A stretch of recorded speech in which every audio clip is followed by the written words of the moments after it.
Permettez-moi de vous présenter, dans les cadres de la semaine de la francophonie, c'est à l'occasion de cette semaine qu'on relance les activités du pôle francophone. Nous allons compter avec un invité d'exception, Monsieur Marco Capellini, professeur à l'université d'Aix-Marseille, justement l'une des universités qui fait partie du consortium Civis, qui travaille dans ces cadres avec l'OAM, avec notre université, avec notre département, et qui a accepté volontiers de participer justement dans cette conférence qui est vraiment intéressante et qui est en quelque sorte est transversale pour ce qui est de l'intérêt de la francophonie, c'est-à-dire l'idée des fake news. Justement, pour préparer sa conférence, nous avons eu l'occasion de voir une vidéo que nous avons fait parvenir à M. Capellini. Et c'est à partir de cela qu'il va analyser le phénomène de la fake news, boulot, infox. D'ailleurs, il y aurait plusieurs manières d'en faire allusion.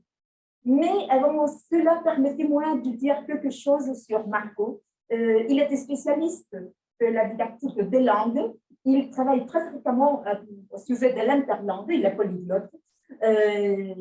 Il est tout à fait conscient, il a toujours réfléchi à propos de l'intégration des médias c'est-à-dire du numérique dans l'apprentissage. C'est pour cela, à partir de cette intégration, de cette réflexion, qu'il a proposé des projets de recherche, de réflexion fondés sur la responsabilité ou la nécessité de créer une citoyenneté numérique responsable. C'est à partir de cette vision, c'est à partir de cette recherche, aujourd'hui, il va nous parler de fake news. Merci Marco d'être là. Et bon, je crois qu'il vaut mieux que je te cède la parole. Et encore une fois, merci. Merci beaucoup, Pilar. Merci pour l'invitation. Merci aussi aux organisateurs et organisatrices de cet événement. J'ai eu le plaisir de travailler avec certaines d'entre elles et c'est vraiment avec beaucoup de plaisir que j'ai accepté cette invitation. Je vais partager maintenant mon écran. Comme je n'ai pas du tout de retour de la salle, n'hésitez pas à m'interrompre si du point de vue de la technique, il y a quelque chose qui ne marche pas, si mon audio, si mes diapositives ne sont pas visibles. Alors, donc, partager. Non, là, vous ne voyez pas le bon. Donc, je vais refaire ça.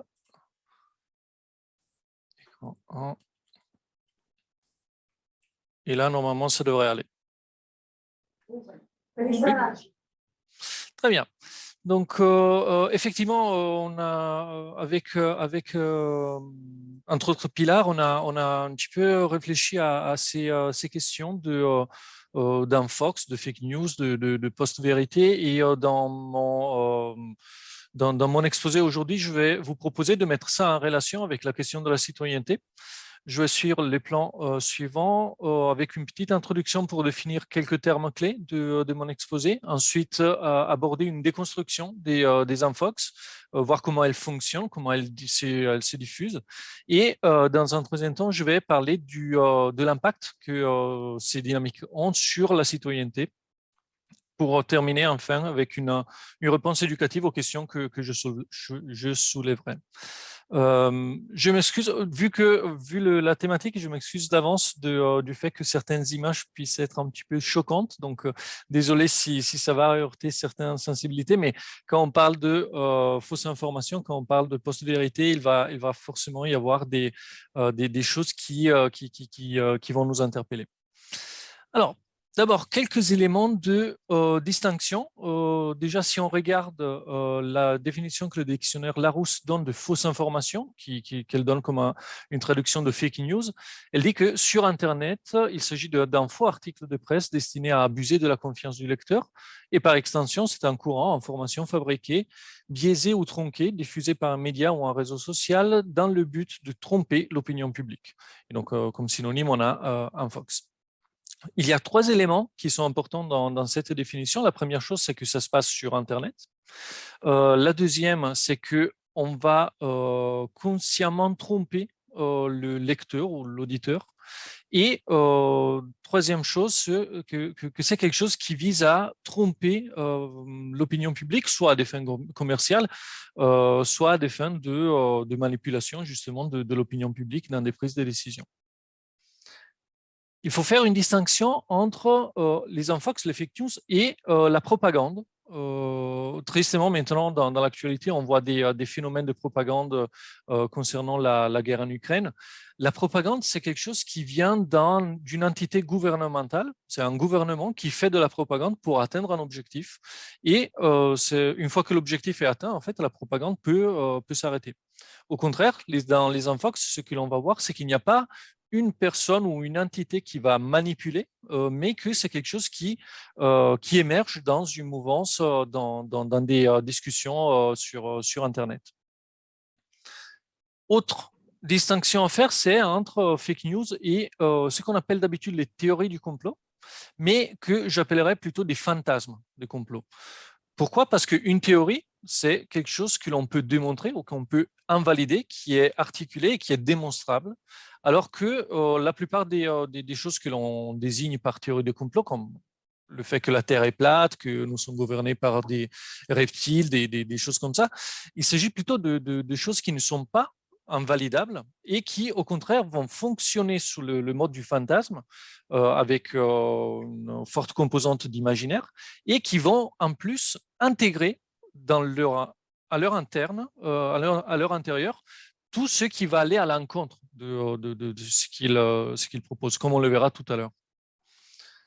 Et autre élément principal de mon exposé, la post-vérité. La post-vérité avait été sacré mot de l'année en 2016 par le dictionnaire Oxford, qui le définissait comme quelque chose de relatif à des circonstances dans lesquelles les gens réagissent davantage aux sentiments et aux croyances qu'aux faits.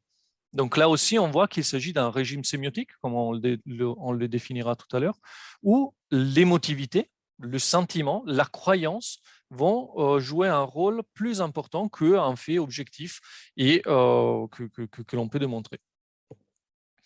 Et enfin, dernier mot central dans le titre de ma présentation, la citoyenneté. Par citoyenneté, j'entends tout l'ensemble des processus qui interviennent dans comment une société se donne ses propres règles. Donc, ça va de l'échange des idées dans les phases de débat aux dynamiques de délibération dans dans l'adoption de lois, dans l'écriture de lois, et dans les démocraties représentatives comme les nôtres, ça passe par le moment du vote des élections, comme c'est le cas maintenant d'ailleurs en France avec la campagne pour l'élection présidentielle. Voilà. À partir de ça, on peut aller vers un petit peu la découverte ou à la redécouverte des infox. Je vais d'abord partir d'un exemple qui est celui du Pizzagate et ensuite je proposerai des interprétations d'ordre sémiologique, socio-économique et psychosocial. Alors, le Pizzagate, pour ceux qui ne s'en souviennent pas ou ne l'ont pas vécu, a été un épisode en 2016 pendant lequel il y a une fantaisie du complot, un fantasme plutôt de complot qui s'est développé autour du fait que les personnes qui étaient à la tête du Parti démocrate aux États-Unis s'adonnaient à des rites pédosatanistes dans des endroits. Et on avait identifié une pizzeria de Washington comme l'un de ces endroits. Et ça finit avec un homme qui a fait irruption dans cette pizzeria, armé d'un fusil semi-automatique, pour trouver et libérer les enfants qui étaient torturés par les personnes du Parti démocrate. Donc, je vous propose de revenir un petit peu sur la chronologie et sur la naissance et la diffusion de ce fantasme de complot qui part de quelques infox. Et ensuite, on verra comment on retrouve dans cet exemple des exemples que vous étiez en train de voir avec le documentaire et dont on fait l'expérience à peu près tous les jours. Alors, Tout commence le 15 juin 2016. On est en pleine dans la campagne présidentielle aux États-Unis avec un hacker qui se fait appeler Guccifer 2.0 qui publie 19 000 mails de l'entourage de Hillary Clinton, donc du Parti démocrate, sur le site d'Wikileaks. Cette fuite de mails internes au Parti démocrate est ensuite relayée par le site Wikileaks, qui non seulement les republie les 19 000 de départ le 22 juillet, mais ensuite va alimenter ces fuites jusqu'à arriver à un total d'environ 5 000 mails du Parti démocrate. Alors, ces mails sont des vrais échanges qui ont eu lieu entre Hillary Clinton et d'autres. Et il y a plein de choses que l'on pourrait dire sur le contenu factuel de ces mails en termes de conflits d'intérêts, en termes de choix politiques du Parti démocrate qui sont hautement questionnables. Mais ce qui va être intéressant pour mon propos va être le fait qu'à partir de l'automne 2016, il va commencer il y a l'émergence d'un fantasme de complot, notamment sur un forum qui s'appelle 4chan, qui est toujours visible d'ailleurs, si vous voulez aller voir le type de discussion qu'il y a dessus.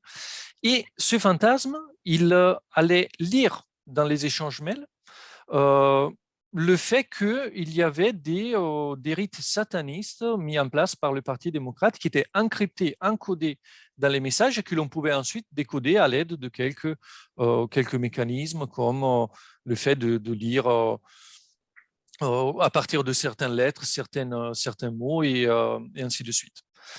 À partir de là, on commence à voir quelques effets aussi dans la vie réelle, entre guillemets, en tout cas en dehors d'Internet, avec ce qu'on appelle le doxing, donc dossiérage, si vous voulez, en français. Des personnes qui interagissaient sur ce forum, 4chan, ont commencé à se renseigner sur des endroits où il y aurait ces rites satanistes ou pédosatanistes et à produire des fiches où on identifie des personnes, des endroits, on publie les domiciles de certaines personnes pour arriver à dire ben voilà, c'est un tel qui a fait ça, c'est avec un tel qu'il faut s'en prendre. Entre parenthèses, notons aussi que le 8 novembre 2016, il y a l'élection de Donald Trump. Là, on voit une des différences que j'ai nommées tout à l'heure avec la propagande. Dans le cas si ça avait été un phénomène de propagande, celui de diffamer en fait Hillary Clinton et son entourage, il se serait arrêté avec l'élection de Trump. À partir de là, il n'y avait plus besoin d'aller à l'attaque du Parti démocrate. Mais c'est important de noter que non seulement ce fantasme du complot ne s'arrête pas, mais en plus, il commence à se propager après l'élection de Donald Trump sur différentes plateformes. On peut nommer par exemple Reddit, aussi YouTube, donc on va sur des plateformes qui deviennent plutôt mainstreaming, des plateformes qui sont grand public, avec notamment une vidéo produite par un influenceur qui s'appelle Mike Cernovich, dont vous avez la photo à l'écran. Aussi la reprise dans d'autres plateformes plutôt de l'alternative right, donc de la droite alternative, comme Infowars, dont vous reconnaîtrez peut-être le présentateur, Alex Jones, sur l'image. Et donc là, on voit que le fantasme de complot, il simplifie, il se propage sur différentes plateformes et que des influenceurs qui vivent sur de l'économie comme celle qui est présentée dans le documentaire que vous visionniez, eux, ils commencent à surfer un peu sur cette vague pour arriver à attirer du public sur leur plateforme ou leur production sur des plateformes de partage. Ça aboutit et l'autre chose qui se passe pendant ce moment, c'est qu'on commence à focaliser sur un endroit particulier à Washington qui s'appelle le Comet Ping Pong. C'est une pizzeria, d'où le nom d'ailleurs de l'affaire, le Pizzagate. Et ce Comet Ping Pong, il commence à faire l'objet de plusieurs informations, fausses informations, comme le fait que c'est l'un des lieux où les rites sont performés. Et c'est dans les souterrains de cette pizzeria qu'il y aurait toute une série un grand nombre d'enfants qui sont torturés, qui sont gardés prisonniers. Le 16 novembre 2016, c'est Jack Prozobiec, un autre influenceur un peu comme Max Cernovich, qui se rend au Comet Ping Pong et qui va tourner en live en utilisant l'application Periscope sur Twitter.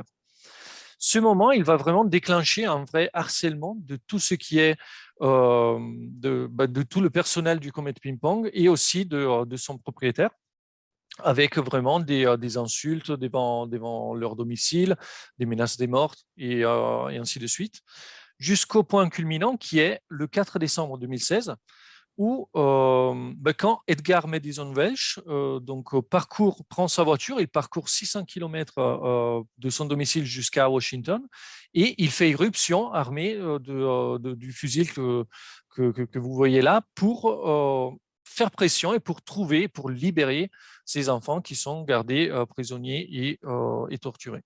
Alors, bien sûr, il ne trouve rien. Il va déjà non seulement rien trouver, mais constater même qu'il n'existe pas de sous-sol dans cette pizzeria-là. Et ensuite, il est heureusement maîtrisé sans qu'il blesse qui que ce soit.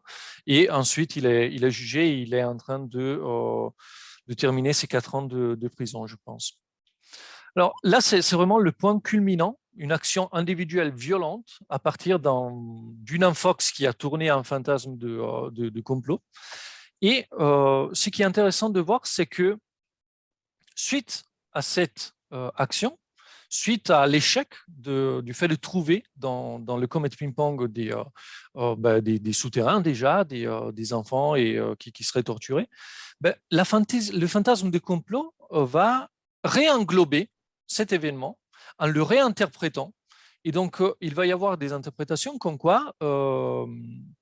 Welch, il serait un acteur, ainsi que toutes les personnes qui ont été filmées par les médias pendant cet épisode, et qu'il s'agissait d'une mise en scène pour détourner l'attention du grand public d'autres choses. Et ces autres choses, ça pouvait être soit le fait qu'il y a toujours d'autres rites du même type ailleurs, ou alors dans le fantasme de complot de QAnon, on va avoir ça comme ce qu'ils appellent une false flag, donc un faux drapeau, si vous voulez, pour dire, en fait, pendant qu'il y avait cette mise en scène, il y avait aussi une action contre l'État profond, le Deep State, qui était menée ailleurs. Et ça, c'était une manière de détourner l'attention des médias pour ne pas focaliser sur ce combat. Donc voilà, il y a le fantasme de complot qui vraiment va réenglober tout l'épisode et le réinterpréter pour en faire du sens et pour ne pas remettre en question la narration de base. Il faut noter aussi que, entre-temps, tous les influenceurs qui avaient pu profiter de ce phénomène ont désavoué complètement tout ce qu'ils ont dit. Même si avant ils disaient oui, c'est vrai, ce qui se passe dans les Comet Ping Pong, c'est de la vérité. Mais là, ils vont dire non, en fait, on s'est trompé. On ne croit plus à cette narration-là.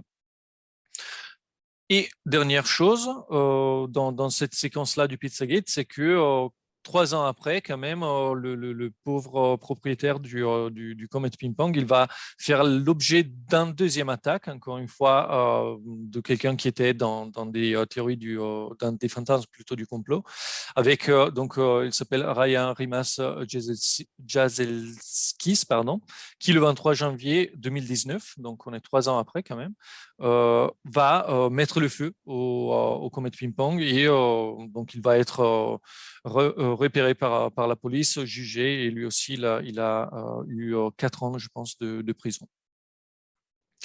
Donc, ma question dans tout cela est alors déjà, il faut noter quelques éléments. Le premier, c'est qu'il n'y a pas d'orchestration, il n'y a pas comme un gouvernement qui fait de la propagande et qui va vraiment propager ces fausses nouvelles.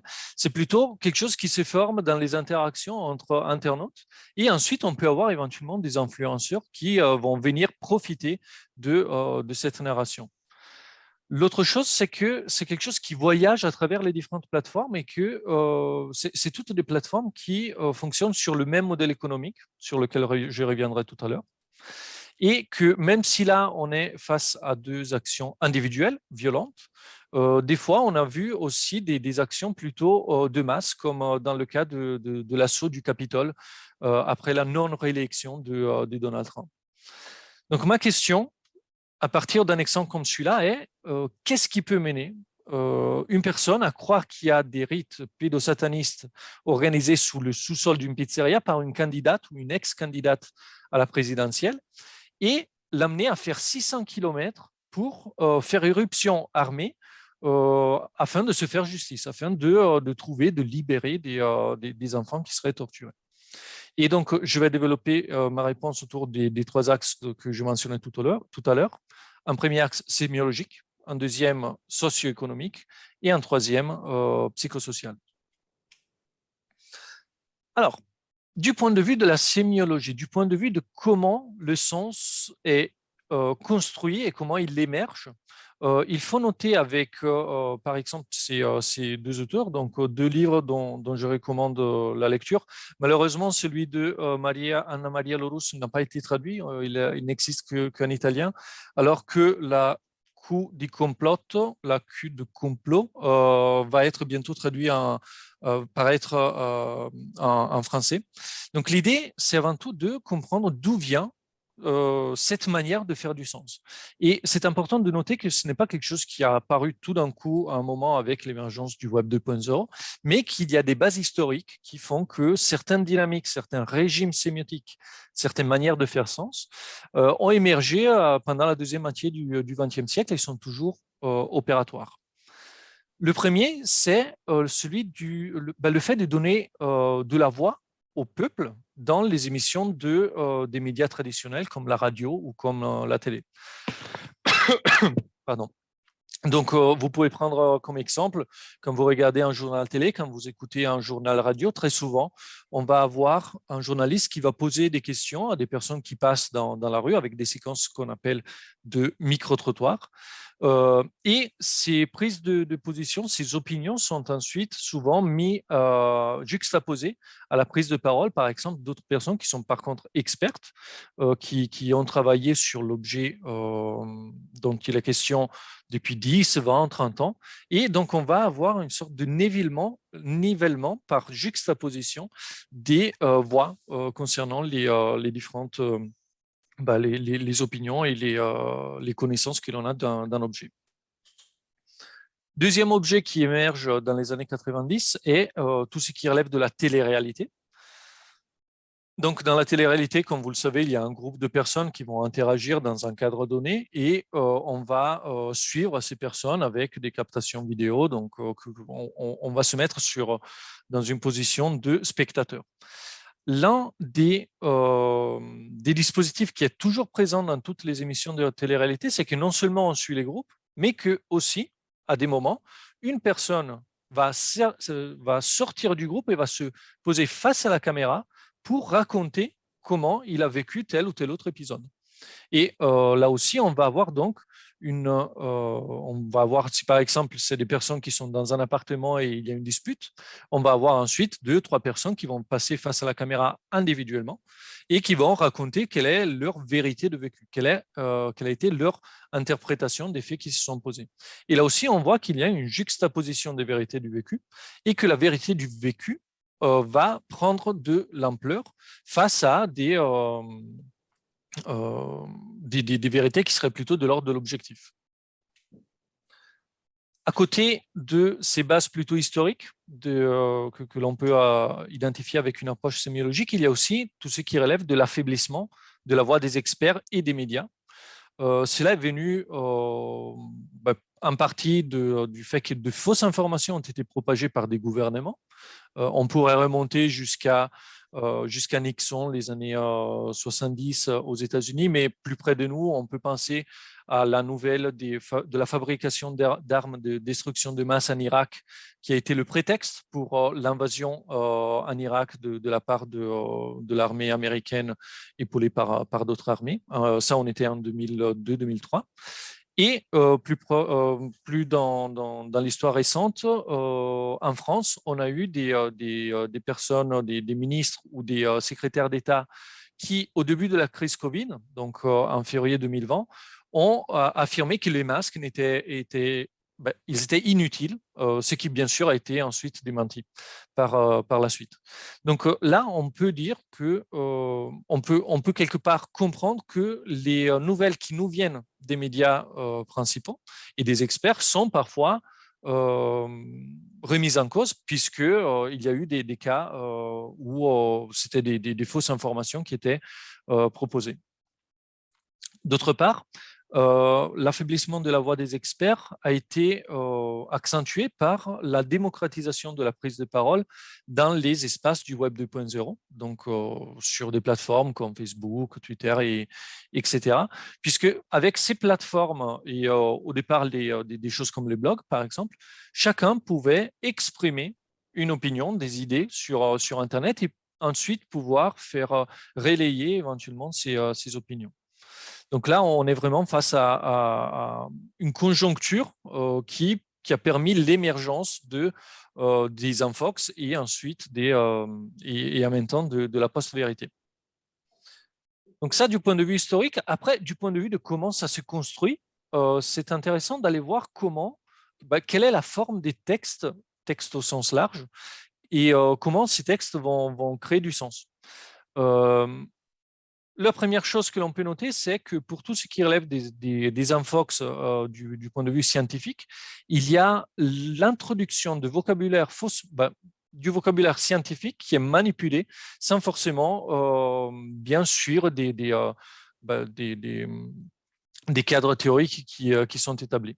Et ça, c'est quelque chose que déjà Roland Barthes, dans son ouvrage Mythologie de 51, avait noté pour, par exemple, les publicités concernant les détersifs.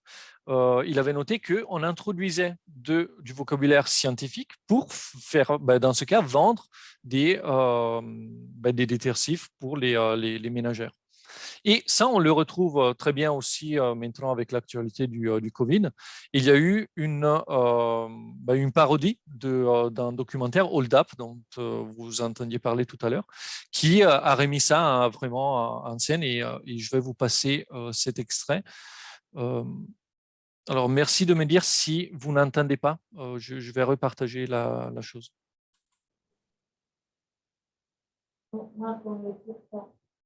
Pardon? On l'entend pas. Ah, ok. Alors, désolé, je vais faire une petite manipulation. Tac, tac, hop.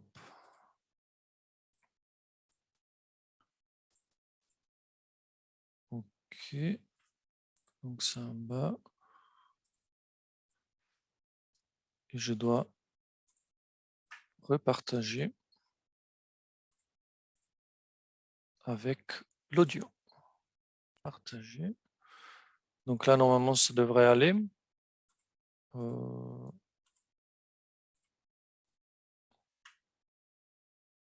Covid existe depuis 2015. Les vaccins inefficaces seront chargés de nanoparticules, activées par les antennes 5G. Je suis foudroyé par ce que je lis. Pour crédibiliser le discours, on a besoin d'intervenants de foi, comme son domicile de médecine. Même si depuis, il a été désavoué par sa profession. C'est l'avantage des récompenses. Elle reste, peu importe la suite de la carrière. On n'a jamais retiré son César à Christophe Lambert.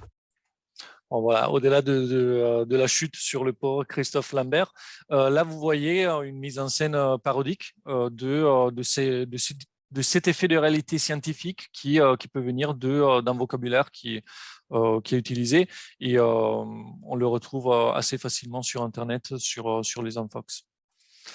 Deuxième élément qui est constitutif. Oui. Est-ce que tu m'entends? Oui. Est-ce qu'une petite suggestion d'agrandir l'écran, je ne sais pas comment l'expliquer, mais on voit le panorama de deux fois. Ah, vous êtes. Oui, alors, tac. Donc la vidéo, on l'a. Voilà, là c'est mieux. Ah, voilà. Désolé, j'avais partagé le mauvais écran. Donc voilà. Un deuxième procédé que l'on retrouve dans beaucoup d'infox, c'est le cut-up, c'est-à-dire le fait de couper et de réassembler différentes images, différents extraits vidéo, pour pouvoir ensuite les mettre en tension et faire passer des messages. On en aura un exemple juste après. Autre exemple que l'on peut nommer, c'est celui du détournement, le fait de prendre un document et ensuite le modifier légèrement pour détourner sa propre logique de sens. Et alors sur ça, je ne vais pas trop pouvoir développer, mais c'est quelque chose qui remonte en fait aux situationnistes et que l'on a retrouvé dans plein d'exemples avec les faux documentaires, par exemple.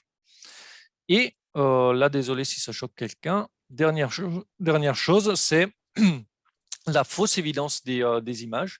Donc, les images, elles sont parfois données comme évidentes, comme faisant passer un message qui ne peut pas être questionné puisque il est vraiment sous les yeux de tout le monde.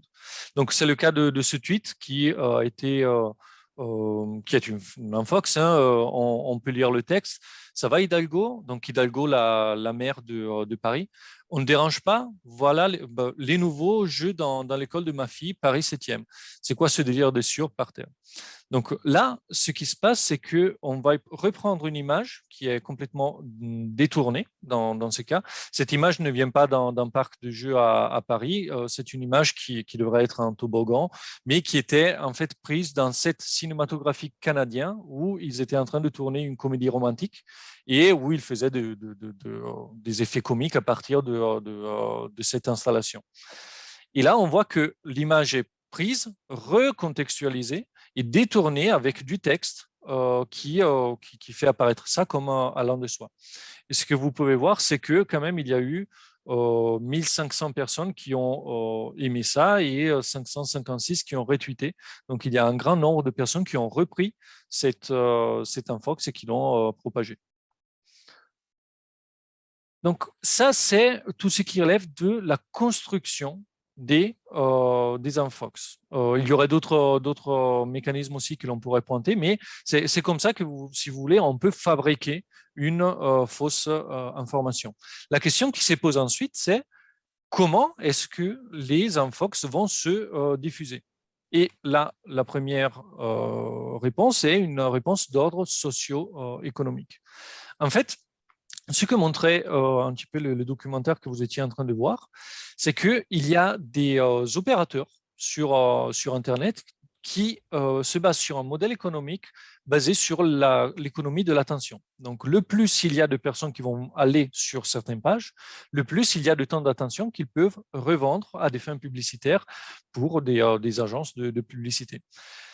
C'est le cas, bien sûr, pour des sites conspirationnistes comme Infowars. C'est le cas aussi pour des forums comme 4chan, dont on a vu le rôle qu'ils ont joué. Et donc, si un fantasme de complot va générer de l'activité, du trafic sur leur plateforme, ben, alors il est quelque part le bienvenu puisqu'il permet aussi de générer des revenus et parfois même des très grands revenus. Ça se passe comme ça pour les infox et pour les fantasmes de complot, mais ça se passe comme ça pour plein d'autres choses. Donc, si vous voulez, c'est un aspect seulement du fonctionnement socio-économique d'Internet, ou en tout cas d'une grande partie d'Internet. Vous avez exactement la même dynamique avec ce qu'on appelle les pièges à clics, ou en anglais les clickbait. Je vous ai trouvé cet exemple-là pour vous donner quelque chose. Là, vous voyez, on a donc une image assez drôle d'un chien et un texte qui va nous dire « Ce qui est arrivé à ce petit chien est la chose la plus injuste à l'univers ». Et bien sûr, nous, on veut savoir qu'est-ce qui s'est passé à ce petit chien. Donc, on va cliquer dessus. On va ensuite trouver une information très probablement très décevante. Mais ce sera trop tard. On aura déjà été sur la page. On aura déjà généré de la valeur sur cette page. Ce mécanisme, c'est ce qu'on appelle l'économie de l'attention et il est bien sûr à l'œuvre sur les sites plutôt complotistes, mais il est à l'œuvre un petit peu sur la plupart des plateformes sur Internet. Vous le retrouvez aussi sur les plateformes très grand public comme Facebook, comme Instagram, comme Twitter, etc. Et donc, c'est vraiment l'une des bases de l'économie sur Internet. Donc, il ne faut pas penser que la théorie du complot, les théories ou les fantasmes de complot se génèrent seulement dans une niche d'Internet. En fait, le fonctionnement socio-économique, les intérêts que les plateformes ont pour héberger ce type de nouvelles est un intérêt qui est vraiment commun, même aux plus grandes fortunes du monde, comme Google, comme Meta, qui est l'ancien Facebook. Donc là, c'est du point de vue socio-économique. Mais encore une fois, il y a une question qui se pose. Les plateformes ont un intérêt à faire ça, mais qu'est-ce qui, du point de vue de l'individu, va attirer l'attention? Comment est-ce que, sur quel levier on peut s'appuyer pour attirer l'attention des internautes et les faire tomber dans les pièges à clics, dans les infox ou dans autre chose? Et c'est là que je vais vous proposer un deuxième extrait vidéo. Alors, je vais juste refaire parce que tout à l'heure, du coup, je ne l'ai pas refait. Écran partagé, partager l'audio. Écran 1. Tac. Donc là, il s'agit d'une petite vidéo qui a été réalisée quand l'auteur de ce livre, Apocalypse cognitive, Apocalypse au sens de révélation, hein, pas au sens de fin du monde.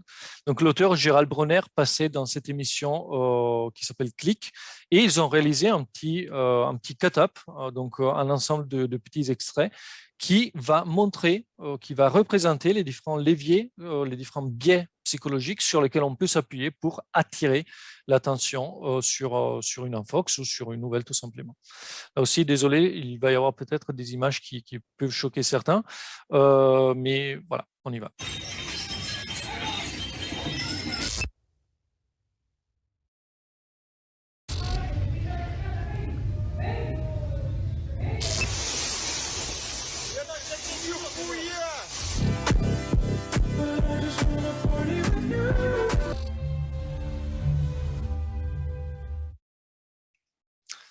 Alors, là, c'était... Non, voilà, ok. Là, c'était une série de petits extraits qui représentent très bien les dynamiques de captation de l'attention au niveau des infox pour le niveau vraiment psychologique ou psychosocial. La première chose que vous avez vue, c'est le conflit, donc avec cette grosse bagarre dans un restaurant asiatique apparemment. Donc, quand il y a sur Internet quelque chose qui relève du conflit, qui met en scène un conflit, qui pointe vers un conflit, on a tendance à voir notre attention plus facilement capturée. Si vous mettez à côte quelque chose de l'ordre du conflit et quelque chose de l'ordre par exemple une bonne nouvelle ou autre chose, votre attention va être captée plutôt par l'information qui relève du conflit. La deuxième dynamique est celle de la peur. Donc, le deuxième levier est la peur. L'attention est vraiment captée par des objets ou des phénomènes qui peuvent inspirer la peur, comme c'était le cas, par exemple, de ce serpent dans la vidéo. Troisième élément, la sexualité, qui est vraiment l'une des choses que l'on retrouve le plus sur Internet. Le quatrième, est celui de la surprise. Notre attention est naturellement captée par quelque chose qui va être inattendu ou un petit peu bizarre, si vous voulez. Et dans le cas du chat qui semblait danser de la tête avec ses jolies lunettes, aussi de rigolo, du coup. Et avec la surprise va aussi la question de l'incomplétude cognitive qui est à la base des pièges à clics comme celui que je montrais tout à l'heure. Et avant-dernière, chose, c'est le fait d'être distingué, de se faire reconnaître dans la publication. Ce qui est intéressant dans cette image n'est pas tellement la mannequin avec cette jolie robe de Richie, je pense, mais surtout le regard qui est porté par toutes les autres personnes. Et ça représente bien la dynamique de quand on veut publier quelque chose sur Internet, sur des réseaux sociaux par exemple, on n'est pas juste en train de faire passer une information, de relayer une information parce qu'on estime qu'elle est importante. Très souvent, on est aussi à la recherche d'une approbation de la part des autres personnes qui vont recevoir l'information que je produis ou que je relaye. Donc, on essaye de se faire reconnaître comme quelqu'un intéressant d'engager politiquement ou d'attrayant, d'attractif, etc. Donc là, il y a aussi cette dynamique-là qui peut jouer pour la diffusion au niveau psychosocial. Et pour terminer, notre attention et nos capacités critiques sont baissées par ce qu'on appelle le biais de confirmation. Quand on est face à une nouvelle, quand on est face à une information qui va dans le sens de ce que l'on croit déjà, on a tendance à l'accepter plus facilement et à la remettre moins en question. Alors que, au contraire, si on est face à quelques informations qui vont remettre en cause ma propre manière de voir, là, on va les questionner davantage. Donc, chaque fois qu'il y a l'une de ces dynamiques qui se produisent dans votre navigation sur Internet, c'est là qu'il faudrait avoir une sorte d'alarme dans la tête qui s'active et qui dit attention, danger. Là, il faut que je fasse la distinction entre la mise en forme de l'information et l'information même et que je me concentre sur l'information pour arriver à comprendre si elle est acceptable, fiable et à partir de là, commencer un jugement critique en bonne et due forme. Alors que tous ces leviers, ils vont plutôt faire adopter assez facilement faire reconnaître comme vrai des informations. Au deuxième niveau, celui non pas des infox, mais des fantasmes de complot, on va avoir aussi un ensemble de leviers qui sont utilisés et qui ont été très bien analysés donc, par cet ouvrage que j'ai cité tout à l'heure, la Q de complot. Le premier, c'est le cadrage narratif. Donc, le cadrage narratif, c'est le schéma de narration dans lequel on va insérer une information. Si vous prenez l'exemple qui est là à l'écran, ça renvoie à, il y a bien sûr de l'intertexte, ça renvoie à un film que probablement beaucoup d'entre vous connaissent, Matrix, et vous avez le personnage, donc Morpheus, qui dans le film devait proposer au protagoniste, Neo, de soit continuer à être trompé par la réalité qui l'entourait et continuer à vivre dans le mensonge, si vous voulez, ou au contraire de découvrir la vraie vérité par rapport à la réalité. Et c'était rendu avec un choix entre deux pilules. La pilule bleue, c'était pour continuer à vivre dans le mensonge. La pilule rouge, c'était pour pouvoir découvrir la réalité. Et là, on a donc un détournement, encore une fois, avec quelque chose qui montre bien, avec aussi la reprise des couleurs. D'un côté, vous avez la pilule bleue qui est remplacée par un masque qui est dans la même couleur, et de l'autre côté, le cerveau. Comme à dire, est-ce que tu veux continuer à croire ce qu'on te dit de croire, c'est-à-dire que les masques sont utiles, qu'ils aident contre le Covid, ou est-ce que tu veux utiliser ton cerveau, est-ce que tu veux découvrir la vérité et donc ne pas suivre ce mensonge des masques. Donc là, on voit bien qu'il y a un cadrage narratif très puissant qui va renvoyer automatiquement à quelque chose de connu pour faire passer une nouvelle information, c'est-à-dire le choix entre le masque ou le non-masque, assimilant le masque à un mensonge. Deuxième dynamique qui agit au niveau psychosocial pour la diffusion des infox est ce qu'on appelle l'effet Dunning-Kruger, du nom de deux chercheurs en psychologie sociale, et qui était bien expliqué dans une vidéo de Combini, que vous pouvez retrouver sur Internet. L'idée de cet effet, c'est que quand on commence à s'intéresser à quelque chose pour lequel on est un novice, très vite, on va croire qu'on a beaucoup plus de connaissances que ce que l'on a, effectivement. Et c'est là qu'on atteint le sommet de ce qu'ils appellent la montagne de la stupidité. Donc, quand on s'intéresse à quelque chose de nouveau, on surestime très grandement les connaissances et les compétences que l'on a sur le sujet. Si on ne s'arrête pas là, et le si est très important, et on continue par exemple à se documenter avec des lectures et tout, c'est là qu'on va redescendre dans ce qu'ils appellent la vallée de l'humilité. Donc on va se dire, non, en fait, c'est beaucoup plus complexe que ce que j'avais compris dans un premier temps. Je n'ai pas tout compris, je suis nul, etc. etc. Et donc, on continue à se documenter pour arriver à sortir de cet état d'instabilité où on se rend compte qu'il y a énormément de choses que l'on ignore. Et c'est là que l'on arrive plus haut, vers cette vitesse de croisière, si vous voulez, qui est la plaine de la consolidation, où on va adopter une posture plutôt d'expertise et où on va prendre des positionnements beaucoup plus circonstanciés et probablement plus prudents aussi.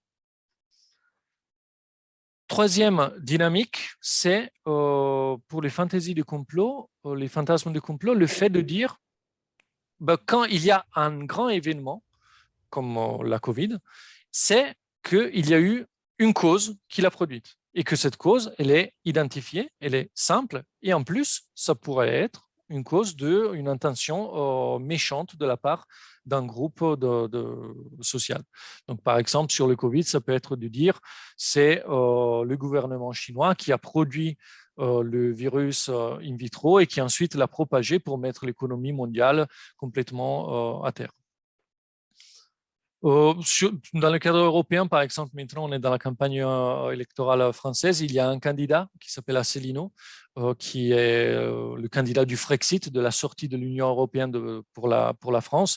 Lui, il met en place cette dynamique-là en disant l'Union européenne a été construite de cette manière par les États-Unis pour rendre l'Union européenne complètement inopérationnelle, puisqu'il faut l'accord de tous les membres de ça. Alors, c'était d'ailleurs une position plus facile à tenir en 2017 que maintenant, puisque avec la COVID et l'Ukraine, on a vu que l'Union européenne peut aussi prendre des décisions.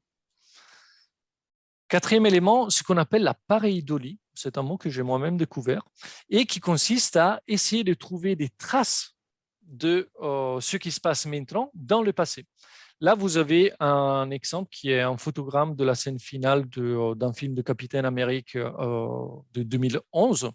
Et vous reconnaissez dans ce photogramme deux choses entourées.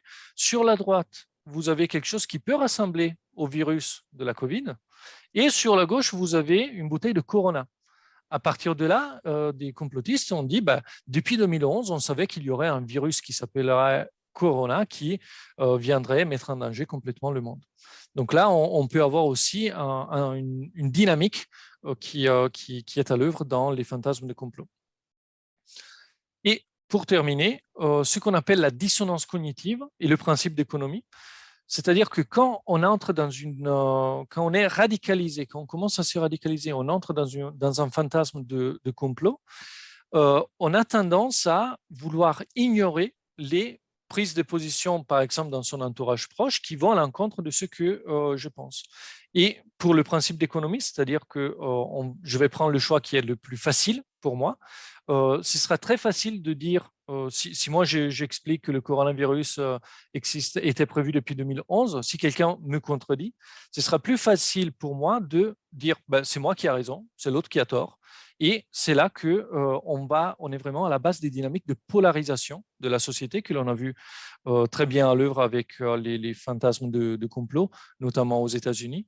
Et polarisation qui est vraiment le contraire de ce que l'on a dans les démocraties avec la citoyenneté, avec le débat, avec la confrontation d'opinions différentes. Donc là encore, chaque fois que vous reconnaissez l'un de ces éléments à l'œuvre, il faut faire attention, doubler d'attention, tripler même, pour arriver à faire la distinction entre comment l'information est présentée et quelle information est présentée, pour ensuite se mettre au travail sur la vérification de cette information. Je vais juste demander combien de temps il me reste, parce que du coup, j'ai perdu le minutage. On a encore 10 minutes. Ok, très bien. Donc, maintenant que l'on a identifié un petit peu et déconstruit les infox, on peut voir comment les infox et les fantasmes de complot ont un impact sur la citoyenneté. Première chose, il faut lier la citoyenneté à l'espace public. Donc, l'espace public qui a été théorisé par exemple par Habermas. Et dans l'espace public, vous avez deux ensembles. Vous avez d'un côté tout ce qui relève vraiment des espaces formels de délibération, comme le Parlement, mais vous avez aussi des espaces informels. Et chez Habermas, qui s'intéressait au XVIIIe siècle, c'était par exemple tout ce qui était les cafés où les intellectuels et les bourgeois pouvaient échanger des idées, et donc comme le célèbre Café de Flore à Paris. L'informel se joue aussi dans la rue avec les manifestations, comme les manifestations des Gilets jaunes. Et de plus en plus, désormais, ça se passe aussi sur le cyberespace, donc sur Internet, avec, par exemple, des groupes de discussion politique, comme sur ce groupe Facebook. Donc, la question qui se pose, c'est si l'espace public est reconfiguré avec l'introduction des technologies numériques, alors comment est-ce qu'on doit ou on peut reposer des questions de base concernant la démocratie? Et c'est ce qui a été exploré par ce recueil de chapitres qui a été publié en anglais en 2021. Ouais, et je ne vais pas avoir le temps de parler de ça, mais je pourrais y revenir sur le Black Box Society, si vous voulez, à la fin de mon exposé. La première question, en fait, les technologies numériques, les infox, les fantasmes de complot sont assez dérangeants parce qu'ils vont poser des questions qui vont remettre en cause certaines des bases de nos démocraties. Donc, par exemple, qu'est-ce qu'on fait de la citoyenneté et de la liberté d'expression quand on sait que avec la liberté d'expression, si on ne régule pas les prises de parole sur Internet, on peut avoir des choses comme l'assaut au Capitole. Et donc, la liberté d'expression, j'exagère un peu le trait, hein, mais la liberté d'expression peut mettre en péril les institutions, je vais y arriver, démocratiques. La réponse qu'il y a eu juste après l'assaut du Capitole dans le monde anglo-saxon, ça a été la réponse de la censure. Donc, des personnes comme Donald Trump, comme d'autres personnes de son entourage, ont été tout simplement censurées, virées de plateformes comme Twitter. Or, c'est là qu'on arrive à poser des questions qui peuvent être dérangeantes. Je prends exprès un exemple qui vient de Infowars, donc un site que vraiment je n'aime pas, mais qui pose une question intéressante, me semble-t-il. Qu'est-ce qu'on fait avec des lois qui vont rendre illégales des prises des expressions sur les élections de 2020 pour les États-Unis ou sur la Covid. Ces mêmes questions sont posées par une association, un groupe, un collectif plutôt, qui s'appelle la Quadrature du Net en France, avec cet article par exemple du 8 février dernier, où il demandait aux députés français donc, de refuser la censure sans juge en 1 heure. En fait, ce qui s'est passé avec la propagation des infox, c'est qu'au niveau de l'Union européenne, on a délégué la modération des contenus aux gérants des plateformes, par exemple, Facebook. Donc, si on publie quelque chose sur Facebook, c'est Facebook qui va décider s'il s'agit d'un contenu légal ou pas, et éventuellement l'enlever, donc le censurer sur sa propre plateforme. Or, là, ça pose problème pour les démocraties dans la mesure où il n'y a pas d'intervention du pouvoir judiciaire, donc d'un juge qui pourrait vraiment instruire un cas et ensuite rendre un jugement en bonne et due forme, si vous voulez. Donc, la liberté d'expression avec les dynamiques que l'on a vues a tendance actuellement à aller vers une restriction de la liberté d'expression. Et du coup, si vous avez une vision de la liberté d'expression comme quelque chose de tout ou rien, ça devient une absence de liberté d'expression.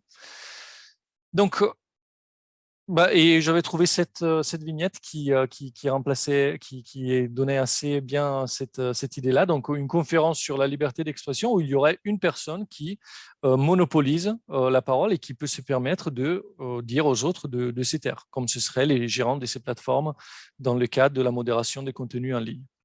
Donc là, si vous voulez, la question est vraiment quelle est la liberté de parole en démocratie avec les réseaux sociaux?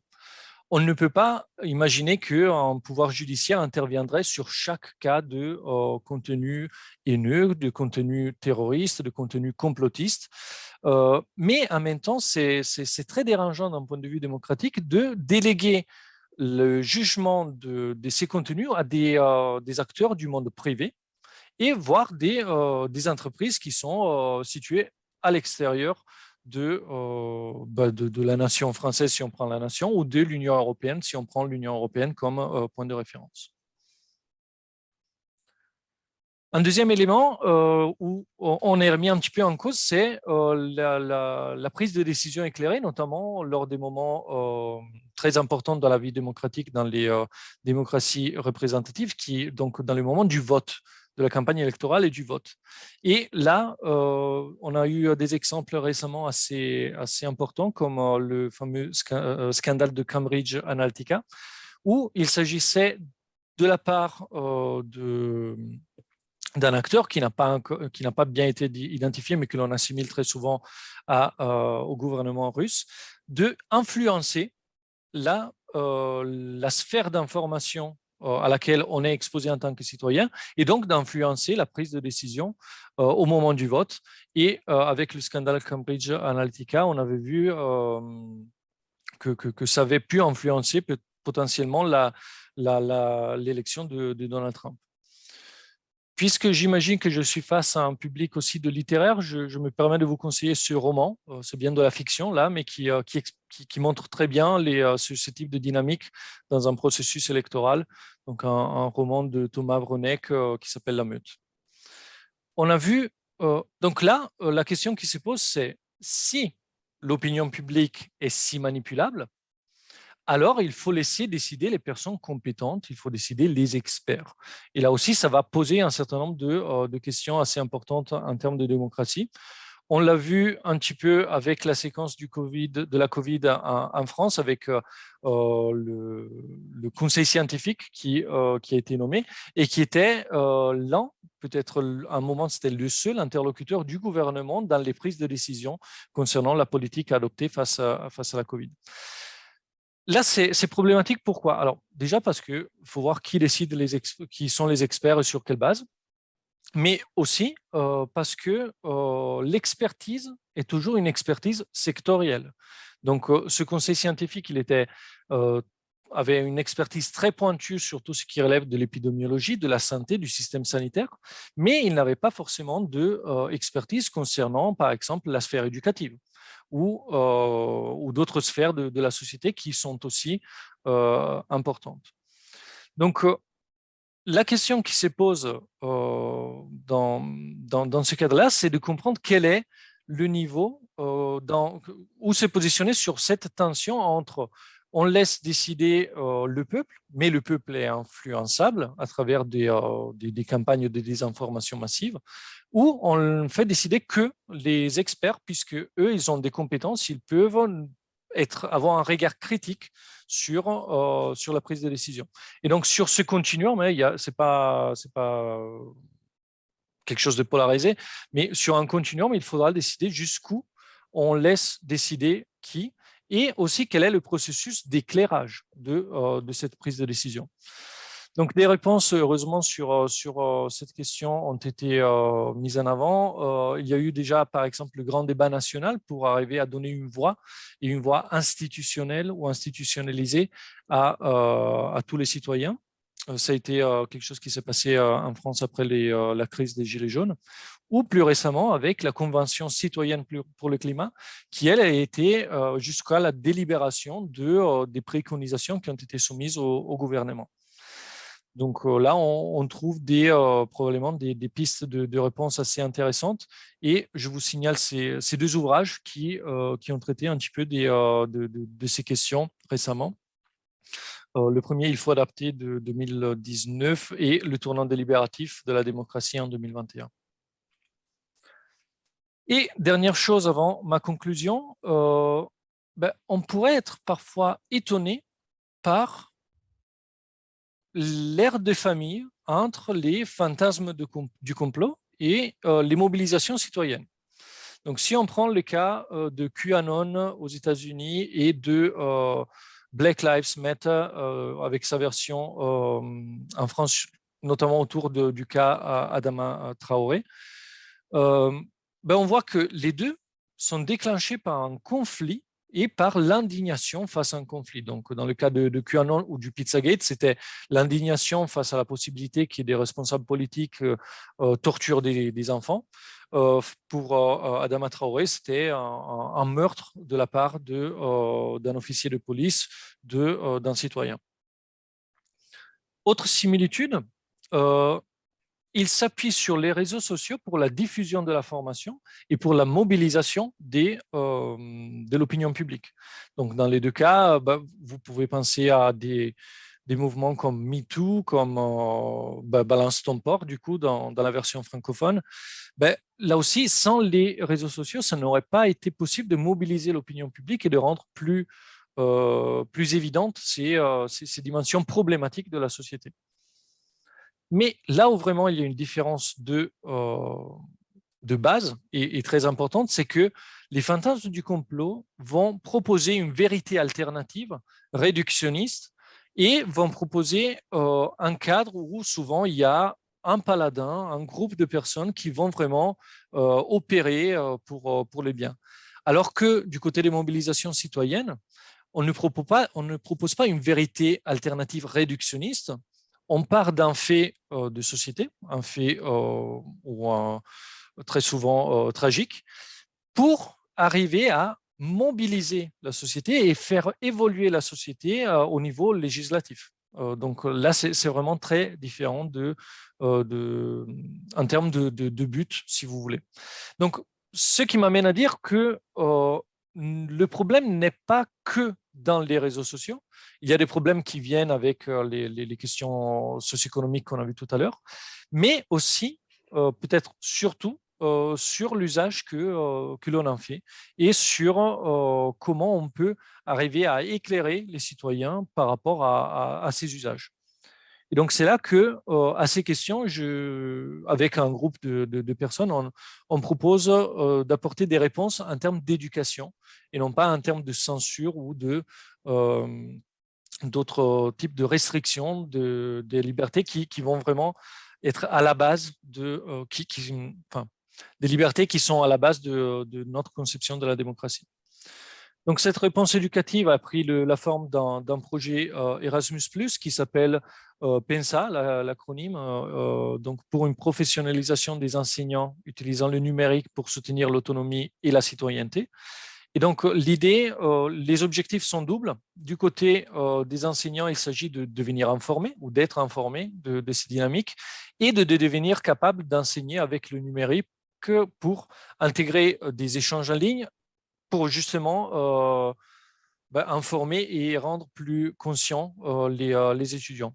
Et donc, du coup, pour les étudiants, il s'agit de devenir plus informés de ces différentes dynamiques et de devenir capable de collaborer en ligne et pour développer aussi son autonomie numérique, pour développer par exemple des compétences en termes de reconnaissance des genres des discours, en termes de tout ce que j'ai montré tout à l'heure, les reconnaissances des biais cognitifs et comment ils peuvent influencer sa propre manière d'utiliser Internet. Et donc voilà, juste pour terminer avec un petit coup de pub, si les différentes initiatives qui sont sur le projet PENSA vous intéressent, je vous invite à visiter le site Internet. Notamment, on vient de publier un état de l'art sur la citoyenneté numérique. Et cet état de l'art est donc disponible sur Internet en version française et italienne pour le moment. L'anglais va venir. Il s'agit d'un état de l'art qui recense une cinquantaine de références pour justement décortiquer des choses que je vous ai dites aujourd'hui ou d'autres aspects aussi. Et on l'a publié avec Maria Antonietta Imperovo et Elisabeth Sanchez. Et je vous signale aussi qu'à l'Autónoma de Madrid, il y aura une formation de formateurs du 27 au 29 juin prochain, et une formation qui aura lieu d'ailleurs en espagnol et qui sera offerte à toute personne intéressée. Voilà, je vous remercie beaucoup de votre attention. Désolé si j'ai été un peu trop long et je suis à disposition pour discuter avec vous ou pour répondre à vos questions. Merci bien.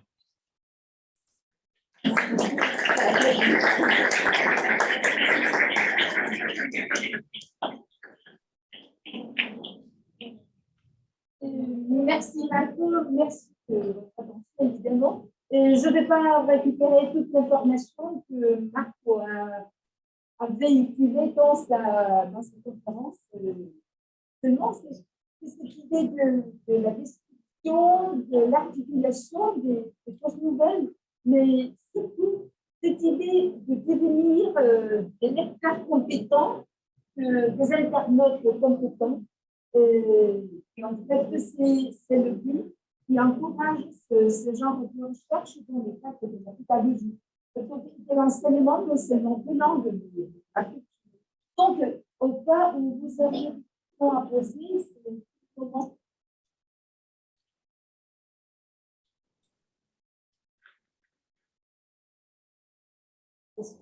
Vous pouvez même les poser en espagnol, il comprend l'espagnol, et il va nous répondre en français, c'est-à-dire au cas où vous voudriez. Oui, je ne pourrais pas répondre en espagnol, mais je peux comprendre l'espagnol. C'est juste pour l'audio, si vous pouvez juste parler un peu plus fort, parce que sinon c'est un peu difficile d'entendre. Quelques questions? Allez-y. Lo hablo en español, que es más preciso. Vale. Sí, a ver, la pregunta sería, yo creo que todos estos movimientos de fake news o complotistas tienen que ver con una especie de desconfianza de ciertas personas, de ciertos grupos, sobre la realidad de lo que ven en los medios de información, en las noticias. Entonces, la sensación que tengo es que el resto de personas, precisamente como existe esa duda sobre esa duda de los medios, también tiene una especie de sensación de incertidumbre. No sabes al final qué es cierto, qué no es cierto. Entonces, es una pregunta así como muy sencilla, ¿no? Este enfoque de formar a los formadores es una solución, seguro que es buena, pero a muy largo plazo. ¿Hay alguna solución para un corto plazo? Una solution para? A corto plazo. Ok. Donc, je ne suis pas sûr d'avoir tout capté dans la question. Donc, s'il y a des aspects que je vais laisser inexplorés, merci de me relancer. Mais l'idée du projet PENSA, c'est d'avoir deux cibles principales, et c'est sûr qu'il y aurait beaucoup plus de cibles possibles pour une action éducative comme celle-ci. Et pour nous, c'était important de cibler les étudiants, puisque c'est les personnes qui quantitativement utilisent le plus ces moyens d'expression.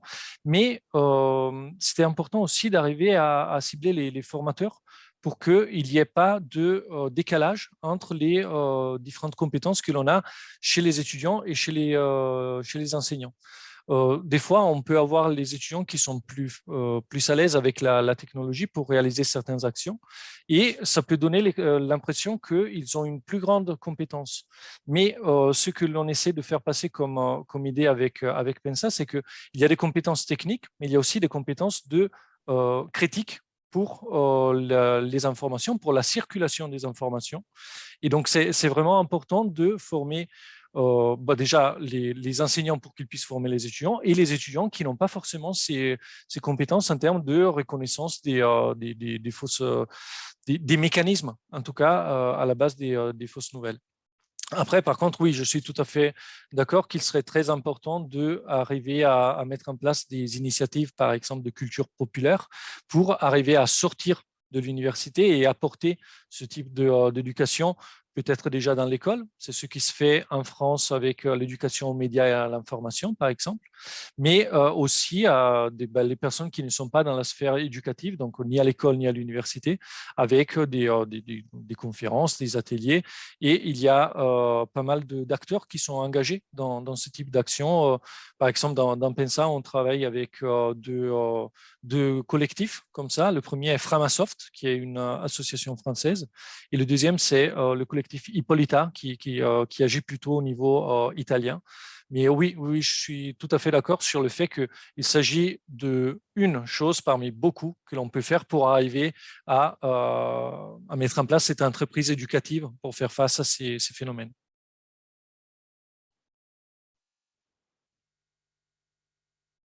D'autres suggestions?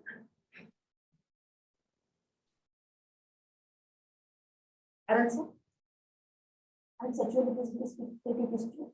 Ce qu'on avait prévu juste après la conférence, c'était faire un petit débat de plus, c'est-à-dire de donner une solution par rapport pas seulement la vidéo, c'est-à-dire le documentaire, mais aussi comment nous s'intéresse aux enfants. Après la pandémie, après le Covid, et surtout avec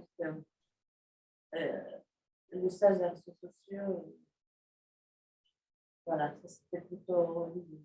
Donc, on voudrait plutôt vous écouter et connaître vos opinions pour savoir si, de notre part, en tant qu'enseignant, on fait attention à ces sujets. C'est que vraiment, à l'ombre de l'actualité des enfants.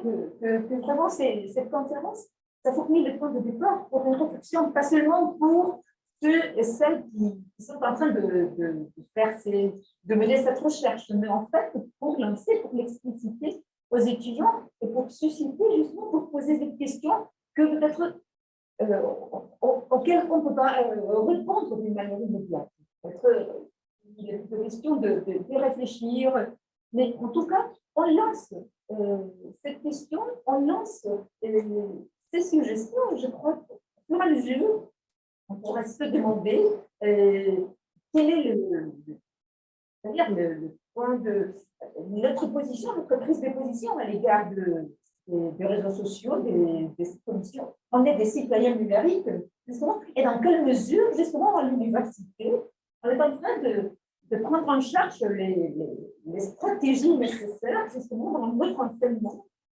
pour nous rendre sensibles à tout cela, parce qu'en fait, on travaille la communication, on travaille la littérature, on travaille des phénomènes culturels où l'on pourrait peut-être découvrir certains des phénomènes dont Marc vient de nous parler. La création de l'autre au XVIe siècle, au XVIIe siècle, se fonderait peut-être sur ces idées de fausses nouvelles, de créer une opinion en quelque sorte encouragée. Évidemment, il n'y avait pas l'Internet, mais il y avait d'autres voies pour susciter des idées, pour faire croire et pour élaborer.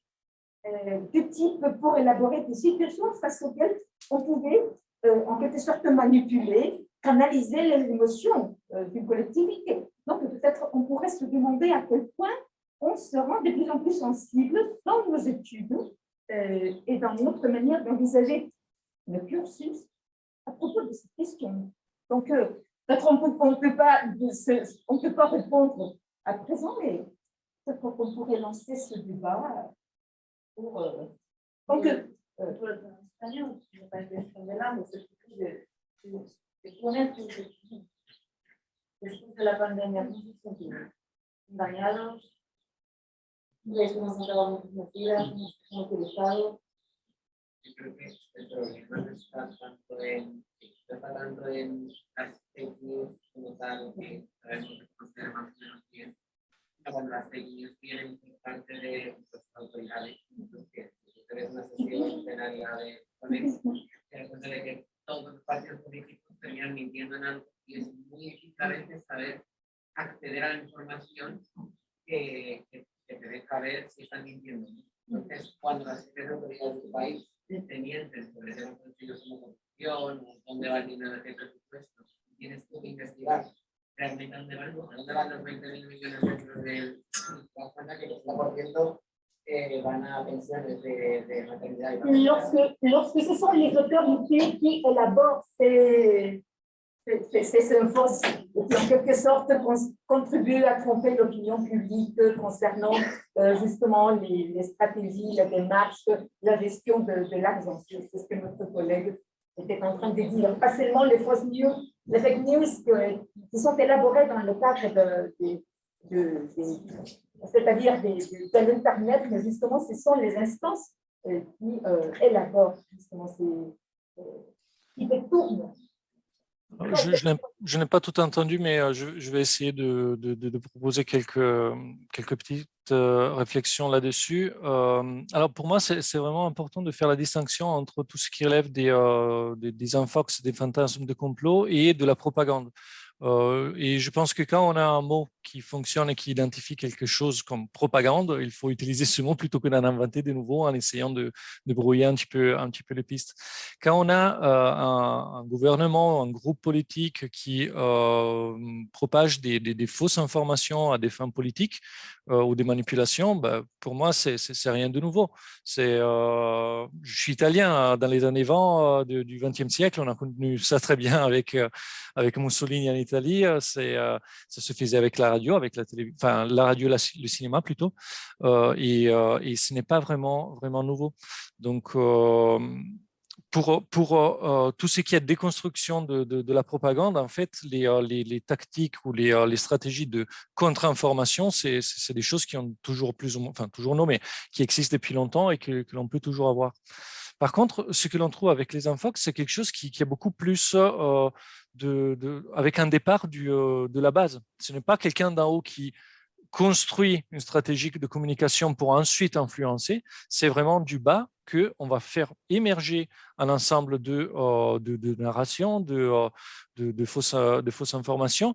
Et là où ça devient très complexe, c'est qu'il y a une interaction à des moments avec des personnalités politiques, avec sur le cas de QAnon, en fait, Donald Trump, il a beaucoup flirté avec ce mouvement, il a un petit peu alimenté, il leur donnait des choses sur lesquelles s'appuyer pour pouvoir alimenter les fantaisies. Donc, c'est vraiment quelque chose de particulier.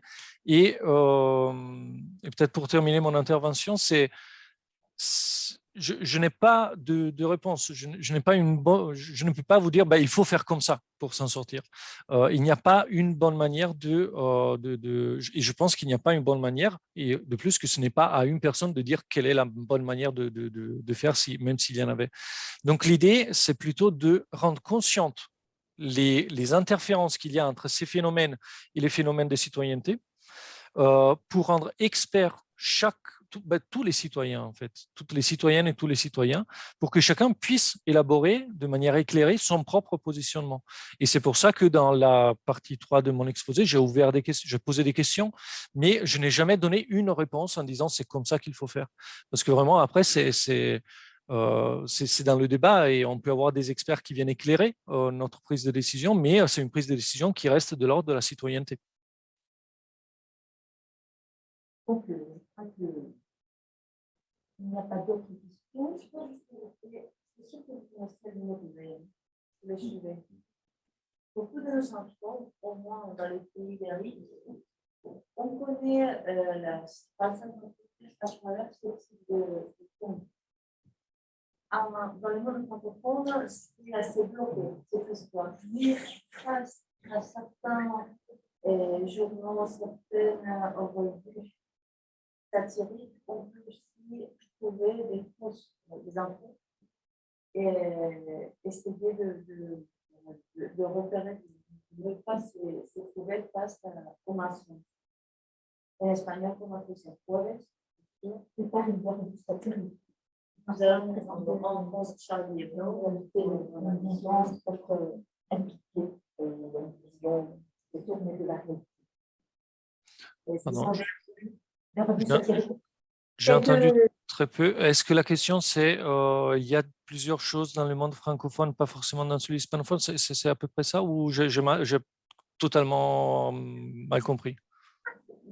J'ai ajouté juste que ici en Espagne, nous avons des camps, on dirait, je ne sais pas si tu connais le monde retrouvé, ce sont des comptes où c'est manque de certaines informations et on peut aussi cibler les infos.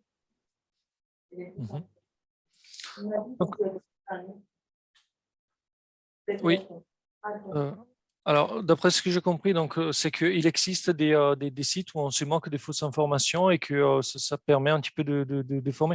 Mais sinon, vraiment, désolé, l'audio, j'arrive pas bien entendre, désolé. Ça fait pas, c'est juste ça, oui, je dis c'est ça. OK. Donc, en fait, alors, je dirais, il y a peut-être deux choses dans cette question. La première, c'est l'aspect plutôt polarisation, et la deuxième, c'est l'alternative à ça. En fait, quand on a des sites qui se moquent des théories complotistes, la Terre est plate et compagnie, c'est des sites bon, moi-même, je les fréquente parfois et ils sont assez drôles et tellement, tellement les fantasmes sont farfelus que l'on peut parfois en rire. Mais ce qui est sûr, c'est que cette stratégie-là, celle de tourner en dérision, de déconstruire, de montrer que c'est faux, elle ne marche pas avec les personnes qui sont convaincues. Parce que, comme je l'avais essayé de le montrer un petit peu avec le Pizzagate, même quand on a quelqu'un qui arrive à fusil à pompe à la main et qui ne trouve pas le souterrain, le sous-sol de la pizzeria, ben, même face à la réalité dure, les fantasmes de complot vont réinterpréter ça et le réabsorber pour en faire une partie de la narration. Donc, la stratégie de ce qu'on appelle le debunking, donc le fait de montrer comment ça marche, de montrer que ça ne marche pas, l'interprétation, et elle ne marche pas parce que quand on est sur la polarisation, c'est difficile d'aller chercher et convaincre des personnes qui sont des croyants, en fait. C'est vraiment de l'ordre de la foi, ces croyances. Donc ça, c'est une chose. La deuxième chose, c'est que l'une des stratégies qui sont proposées dans cet ouvrage et qui me semble assez intéressante, c'est celle de non pas aller chercher sur les bases de la croyance, mais de exposer les mécanismes de fonctionnement pour arriver à montrer comment un fantasme de complot peut naître, grandir et se propager. Et cette stratégie-là, elle peut être plus utile dans la mesure où ça permet un petit peu si vous voulez, vivisectionner le fonctionnement de ces fantasmes et éventuellement faire voir comment on peut les reconnaître et ne pas tomber dedans. Quand vous avez je ne sais pas, si je pense récemment, l'un des gros débats, ça avait été sur la chloroquine avec un professeur de Marseille qui disait que pour soigner la COVID, on pouvait utiliser ce type de traitement. Plus que de dire oui, non, face au grand public, le grand public, et moi compris, on n'a pas les connaissances médicales et biologiques pour arriver à comprendre la réfutation d'une telle idée. Plus que dire oui ou non, l'idée là, c'était de montrer quelle avait été la stratégie de communication du professeur Raoult, puisque c'est de lui qu'on parle, et montrer comment c'était un décalage avec la volonté d'informer de manière vraiment d'éclairer un choix public. Donc lui, il était en train de proposer une vérité alternative qui avait quelques fondements théoriques aussi par ailleurs, mais non d'intervenir pour faire bouger les lignes au niveau de la société. Et donc c'est plutôt sur cet aspect-là, sur déconstruire les mécanismes pour que même quand on n'a pas la compétence sur le sujet en particulier, on puisse arriver à se faire une idée de comment on peut être manipulé à cause des biais que l'on a. Je ne sais pas si j'ai été très clair, mais on pourra en rediscuter si ce n'était pas le cas. Et c'est une discussion qui fait un grand débat. Il doit continuer. Donc, merci encore une fois, merci pour votre présence et on continue. Et Marco, encore une fois, sois le bienvenu à l'Autonoma. J'espère qu'un jour, nous pourrons nous rencontrer sur place. Et à très bientôt. Oui, merci beaucoup pour l'invitation et ce sera avec plaisir que je nous joindrai pour d'autres occasions et si on peut effectivement sur place. Merci encore. Au revoir. Au revoir. Au revoir.